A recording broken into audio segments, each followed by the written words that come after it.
Believe or not, the world is getting kind of busy. Everyone and everything happens to be in a rush.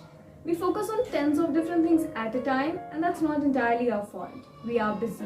We have demands coming from several different areas of life, and we simply don't feel like there's a time to stop and smell the roses.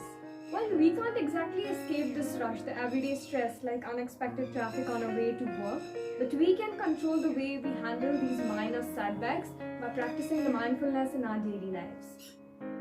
Hello everyone, I am Akshita and today we will look into some of the mindful habits which we can easily incorporate in our daily lives. So let's head.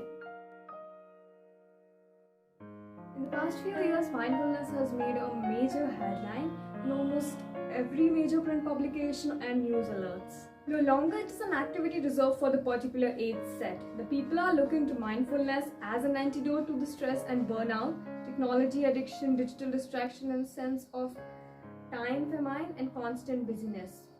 But keeping all this buzz apart, what does it really mean to be a mindful person, and what does they do differently every day that helps them to live a mindful life? Although dictionary considers mindfulness as the quality or state of being conscious or aware of something, however, it goes way beyond it. Mindfulness is a practice of cultivating a focused awareness on the present moment in both daily habit and a lifelong process. So I have had the privilege of knowing some really wonderful people who truly are an inspiration in the way they live their mindful lives. Also, I have noticed that certain things or habits which they do are entirely different to the majority, which helps them to live a more mindful life.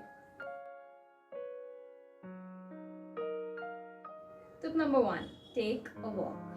So the research published in the British Journal of Sports Medicine suggests that walking through a natural leafy environment may affect the brain in a similar way to medication. Simply going for a walk happens to be an excellent way to calm your mind, gain new perspective, and facilitate greater awareness. The act of walking in a peaceful outdoor landscape was also found to trigger involuntary attention, meaning that it holds attention while also allowing for reflection. Tip 2. Create. So mindfulness and creativity happen to have a really good relationship. They go hand in hand. So if you have a creative habit or a creative hobby, this can be a really good opportunity for you to practice mindfulness. That means if you want to become a more mindful person but you are struggling in a silent meditation practice, you can simply get engulfed in your favorite creative practice or habit. Whether you like to draw, paint, build, or photographs, your creative side is mindful by its very nature and will also help you to learn how to carry that mindfulness into the other areas of your life. Tip 3. Unitask. I personally used to believe, and also there's this myth going around that it is efficient to take as much task as you could do at a particular time, or in simple words, multitasking makes you more efficient, but it's not entirely true. So studies have found that when people are actually multitasking, that is, they are dividing their attention on the several tasks, it actually takes them 50% longer to complete the same tasks, and also the chances of errors and mistakes increases by freaking 50%. Therefore, many people think that doing many things at once is efficient. It is actually counterproductive because the tasks are usually performed with less efficiency, concentration, and there are chances of mistakes and errors. So take one task at a time, put your focus on the task at hand. When you are done, take a short break and then head on to the next task. Meditation. So meditation is basically the art of mindfulness. All the mindfulness we are talking about is basically has its root in the meditation. When you are meditating, you are basically connecting with your soul and your mind. Regular meditation helps you to reduce your stress, control anxiety, promote emotional health, which can improve depression and create a more positive outlook on life. It enhances of your self-awareness, helping you develop a stronger understanding of yourself, helping you to grow into your best self.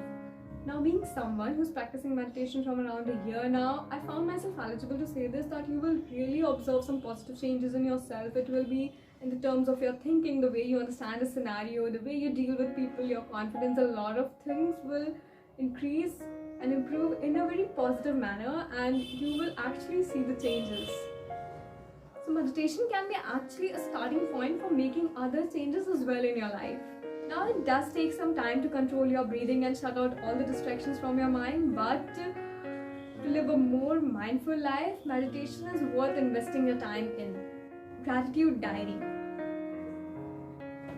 So gratitude is actually a feeling of thanks or appreciation, and gratitude diary is basically a journal or diary where you simply write all the things you are grateful about every day, and you start with writing those things.